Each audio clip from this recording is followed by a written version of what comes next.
Dalawang beses po nagbuga ng makapal na abo ang Bulkang Kanlaon bago magtanghali nitong Lunes at bandang 2:53 ng hapon. Ayon po yan sa T-Box. Bandang 11:52 AM naman, umabot naman sa 800 metro ang taas ng ibinugang abo na tinangay naman sa kanlurang Hilagang Kanluran.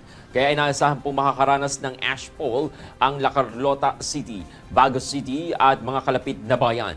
Kasunod dito, bandang 2:53 ng hapon naman, umabot naman sa 600 metro ang taas ng abo mula po yan sa bunganga ng bulkan. Nananatili pa rin po sa Alert Level 3 ang bulkan dahil po yan sa magmatic intrusion o pagpasok ng magma sa mababaw na bahagi na maaring magdulot yan ng mga mapanganib na pagsabog sa mga susunod na linggo. Pinapayuhan po ang publiko na maging alerto at sundin ang mga abiso ng lokal na pamahalaan. Tinawag ni Pangulong Bongbong Marcos na siraulo ang Russian blogger na si Vitaly matapos mapanood ang viral video na tumatawa at nilalait ang mga Pilipino. Si Vitaly po ay naharap yan ngayon sa mga kasong harassment at pagkuha ng gamit na hindi niya pag-aari habang nagla-live stream sa kalsada ng Bonifacio Global City or BGC. Ayon kay DILG Secretary John Vic Remulla, nakapagsumiti na ng reklamo ang Taguig Police sa City Prosecutor's Office at nakuha na rin umano ang CCTV footage at testimonya ng mga biktima. Nahuli si Vitaly ng PNP CIDG sa isang hotel sa Pasay City noong April 2 habang inaalam din ng Bureau of Immigration kung lumabag ba siya sa anumang batas ng immigration. Ginawaran po ng Certificate of Commendation ng mga team leader ng Philippine Humanitarian Contingent sa kanilang pagdating sa Villamor Air Base sa Pasay City nitong linggo ng gabi matapos ang matagumpay na misyon sa Myanmar. Ipinadala po ang grupo mula Abril 1 hanggang 12 bilang tugon sa magnitude 7.7 na lindol noong Marso 28 na humidil naman ng mahigit 3,600 buhay.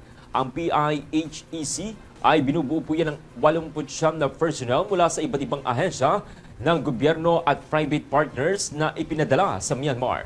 Pinarangalan naman ng mga kinatawan mula sa BFP, Philippine Army, DENR, OCD, MMDA at DOH bilang pagkilala sa kanilang dedikasyon at serbisyo. Ayon kay Defense Secretary Gilbert Chodoro, ang kanilang sakripisyo ay patunay ng malasakit at diwa ng bayanihan ng mga Pilipino sa panahon ng krisis. Pinalalahanan po ng Commission on Elections or COMELEC ang mga kandidato na bawal mangampanya sa Huwebes Santo at Biyernes Santo. Hinimok din po ng COMELEC ang publiko na magsumbong sa mga otoridad sakaling may mahuling lumalabag at iyaking may sapat na ebidensya ang reklamo. Samantala, pinalala naman ng Department of Education sa mga school heads ang patakaran sa pag-iimbita ng kandidato sa mga seremonya tulad na lamang ng moving up at recognition. Kung hindi maiwasan ang kanilang presensya, kailangang humingi ng permiso mula sa COMELEC. Tiniyak naman ng COMELEC ang kahandaan para sa halalan sa Mayo 12. Muli po nakapagtala ang Taal Volcano sa Batangas ng 5 volcanic earthquakes. Ayon po yan sa pinakahuling monitoring nitong Martes ng umaga, ayon po yan mismo sa T-Box. Umabot naman sa 1,225 na tonelada kada araw ang ibinugang sulfur dioxide. Namataan din po ang mahina, ngunit 300 metrong taas ng usok. Ito na ang ikapito na sunod-sunod na araw na may naitalang pagyanig. Kahapon lang nasa 18 na volcanic earthquakes kabilang ang isang volcanic tremor na tumagal naman ng 1 minuto ang naitala ng T-Box nitong Lunes. Nananatili pa rin po sa Alert Level 1 ang Taal Volcano at pinapayuhan ng mga residente sa paligid ng Taal na manatiling alerto at sumunod sa mga abiso ng otoridad. Dalawang weather system po ang patuloy na nakakaapekto sa lagay po ng ating panahon sa bansa ngayong Martes Santo. Ang frontal system po yan at ang easterlies. Ayon po sa Pag-asa, ang frontal system po ang dahilan ng maulap na kalangitan at mga pag-ulan sa pinakahilagang bahagi po ng Luzon. Partikular na po sa mga lalawigan ng Batanes, Cagayan at Apayao.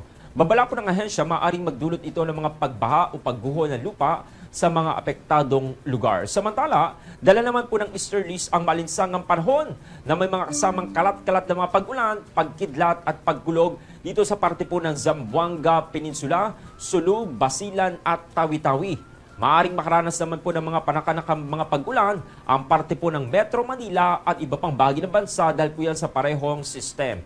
Naasahan naman po ang katamtamang hangin sa Hilagang Luzon at banayad hanggang sa katamtamang alon naman sa natitirang bahagi po ng bansa, kaya't ligtas pa rin po ngayon ang karagatan para sa mga maliliit na sasakyang pandagat.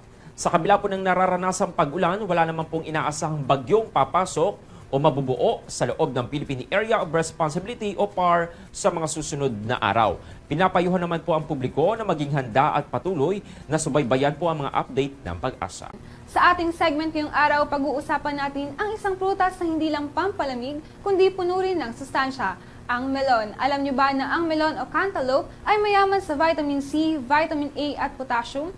Ayon sa US Department of Agriculture o USDA, ang isang tasa ng hiniwang melon ay may 97% ng daily value ng vitamin C na tumutulong sa pagpapalakas ng ating immune system.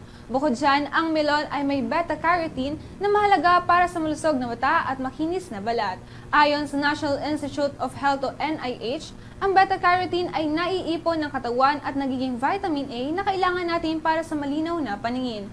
Dagdag pa rito, mataas din sa tubig at fiber ang melon, kaya naman nakakatulong ito sa hydration at digestion. Ayon sa Harvard T.H. Chan School of Public Health, ang pagkain ng prutas na mayaman sa tubig ay nakakatulong sa maayos na metabolismo at maiwasan ang dehydration.